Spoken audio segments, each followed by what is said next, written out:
Lorsqu'Abraham fut âgé de 99 ans, l'Éternel apparut à Abraham et lui dit « Je suis le Dieu Tout-Puissant. Marche devant ma face et sois intègre. J'établirai mon alliance entre moi et toi, et je te multiplierai à l'infini. » Genèse 17, 1, 2. Abraham et sa femme ressemblaient à des arbres desséchés. Il a dû alors croire que, quoique avancé en âge, ainsi que sa femme, Dieu pouvait honorer sa promesse et leur donner un fils. Ce n'est qu'alors qu'Abraham reçut la foi réelle, et c'est ainsi qu'il devint juste devant Dieu. Romains 4, 19 à 24. Il devint l'ami de Dieu. À présent, il était capable d'avoir pleine confiance en Dieu. L'Éternel avait dû attendre pendant 25 ans pour voir en lui une telle foi. Lorsque Dieu lui apparut la première fois, il avait certes la foi, mais pas une foi forte. C'est par la foi qu'Abraham, lors de sa vocation, obéit et partit pour un lieu qu'il devait recevoir en héritage, et qu'il partit sans savoir où il allait. Hébreux 11, 8.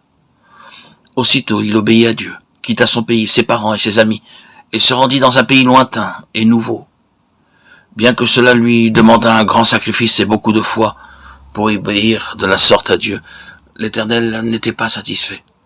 Pas à pas, Dieu préparait Abraham en vue d'une plus forte foi.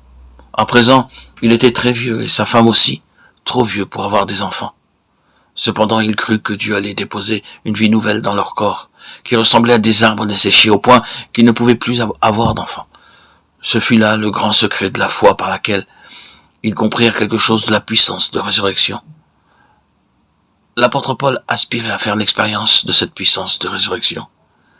Bien que Dieu eût agi puissamment par son moyen et qu'il eût fait maintes miracles au cours de son ministère durant les années passées.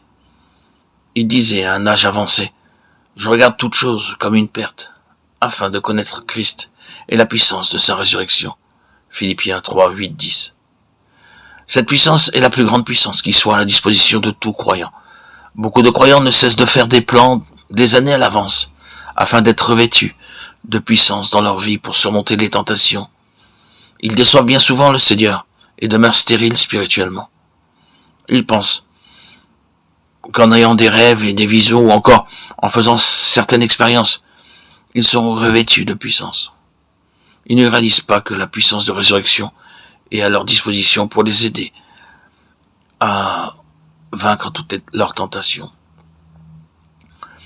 Si nous croyons que notre Seigneur Jésus-Christ est mort à notre place pour nos péchés, et si nous croyons de plus qu'il est ressuscité pour notre justification et afin de vivre en nous par son Saint-Esprit, alors nous pouvons recevoir par la foi tous les jours en nous la puissance de la résurrection pour toute situation, toute tentation et tout besoin.